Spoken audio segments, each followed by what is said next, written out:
He was born Herman Webster Mudgett in New Hampshire on May 16, 1861, about 1 month after the Civil War broke out between the North and the South. His parents were Levi Horton Mudgett and Theodate Page Price, both of whom were descended from the first English immigrants in the area. He was from a very affluent family and enjoyed a very privileged childhood, wanting for nothing and probably extremely spoiled. As common with most serial killers, there were signs as a child that all was not right with him. For one, he lacked empathy and had serious psychological issues, which back then went unnoticed, or simply unknown disorders that medical professionals were unaware of, and doctors just didn't have the resources to treat those types of disorders.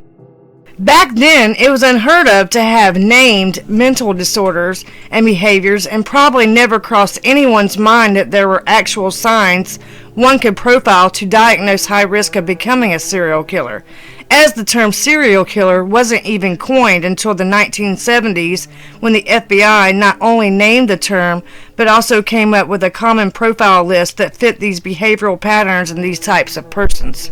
H. Holmes excelled in school. He graduated from Gilmanton Academy at 16 years old. After graduating from the academy, a young Herman Mudgett would go on to become Dr. H. Holmes. He was also a bigamist, a con man, and ultimately America's first serial killer.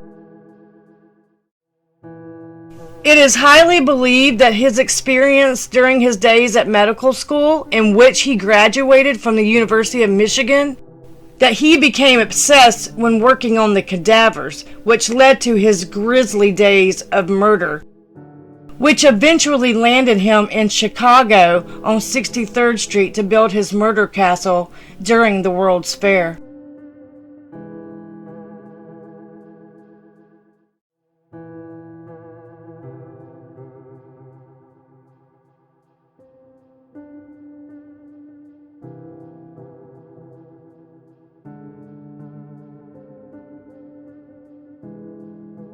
In 1893, when he arrived in Chicago, he was also married with a child but estranged from his first wife, where he left his wife and child back in New Hampshire. By now, Holmes wasn't worried about his family. Holmes was worried about Holmes and what that castle, what that hotel was going to profit for him, and at the same time, he would get to play out these sick fantasies, which turn into a reality of a killing ground, his murder castle.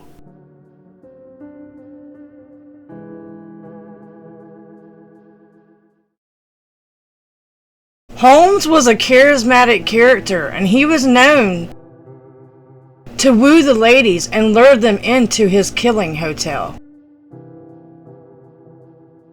Holmes actually arrived in Chicago in 1885 to work in a pharmacy under the alias Dr. Henry Holmes. The lady that owned the pharmacy, Mrs. Holton, lived in the apartment above with her husband, who was supposedly dying from cancer. It was getting too hard for her to run the business and take care of the pharmacy, so Holmes made her an offer to buy the pharmacy and told her that she and her husband could remain in the apartment, so she agreed to sell.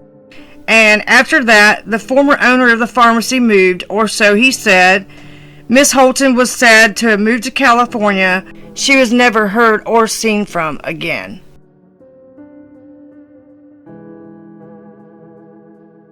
In 1893, two things happened in Holmes' life. Holmes purchased the property across the street from the pharmacy which he had bought from Mrs. Holton, and he built it to use as a multi-usage building. The first floor was where he was moving the drugstore to, and the second floor was the hotel, and the third floor was where the apartments were and where he also lived. Oh, and a little side note, men were not allowed to live or stay at any of the hotels, only women. Holmes' target was vulnerable young women.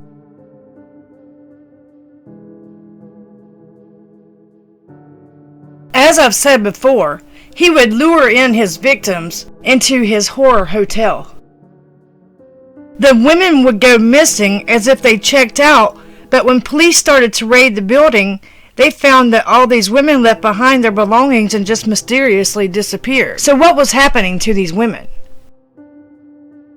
These hotel rooms that he built, later to be labeled the Horror Hotel, would be rooms that had doors that would lock from the outside, where Holmes connected a gas line to slide through a peephole to the room so he could incapacitate his victims, lower them through a chute to the basement where he would either incinerate their bodies, or he got to where he was making a profit and he was deboning the bodies and making skeletons along with his assistant Benjamin Pietzel, who was helping him do this, and selling the skeletons and making a profit by selling them to medical schools.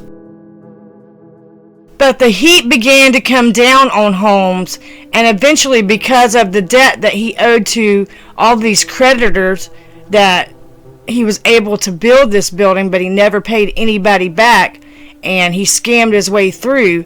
They were on his tail now, and they didn't want him for murder. He wasn't wanted for murder yet. He was wanted for fraud.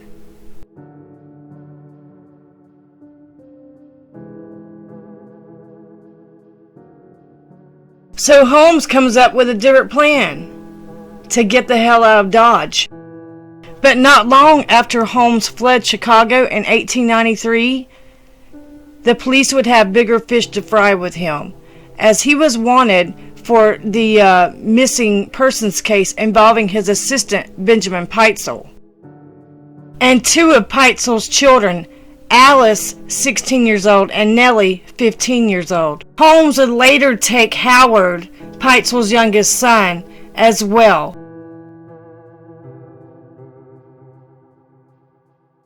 So here's the thing. Benjamin Pietzel was Holmes' previous assistant, and he trusted Holmes with everything he had. Holmes concocts this crazy plan where, he goes to Pietzel and he says, "Hey, bud, we're going to fake your death. First, we're going to get a life insurance policy. We're going to take it out. We're going to even involve your wife. We're going to tell her the plan." And so he lays out the plan, including taking the children, because once the plan is set into motion, he will have to hide the children, have to be very careful. He's very convincing. He ends up talking these people into this scam. But